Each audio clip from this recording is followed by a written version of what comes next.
savez, très tôt après la canonisation de Frère André, la question nous a été posée, qu'est-ce que vous allez faire pour donner sa place à Frère André? On a voulu un lieu qui soit simple à la manière du Frère André, mais aussi digne de cet homme si exceptionnel. Un lieu où des groupes qui auront le goût de prier autour de Saint-Frère André auront une place pour le faire ensemble. Comme on vous l'a déjà dit, une grande partie du mobilier liturgique de cette chapelle vous a été donnée généreusement par les sœurs Grises, filles de Marguerite Diouville. Merci, Père Groux. Peut-être que certains ne savent pas qu'il y a un lien de parenté, même si c'est à la 9e génération, entre Frère André et Marguerite Dufrot de la Jemeraie, veuve Diouville. Les deux doivent se réjouir au ciel en ce jour de nous voir ici rassemblés pour ce transfert des pièces sacrées. L'objet d'art liturgique le plus précieux, c'est le grand autel à l'arrière de la chapelle qui accueille le tabernacle.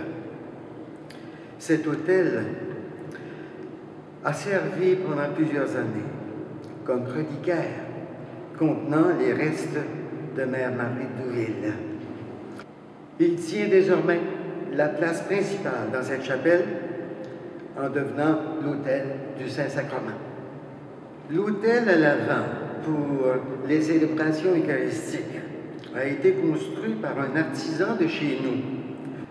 Dans la pierre d'autel, il y aura une relique de Saint-Frère André et de Sainte Marguerite Diouville.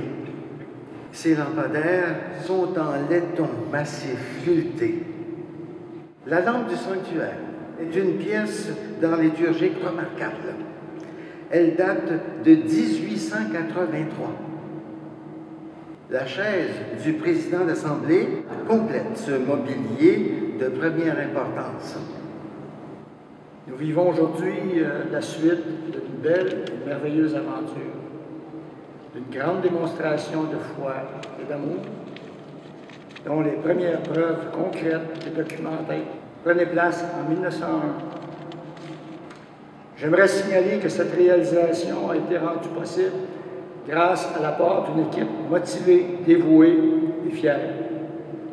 Je me disais que Frère André aurait été très à l'aise sur Twitter parce qu'il n'y a à peu près aucun de ses messages qui a plus de 140 caractères.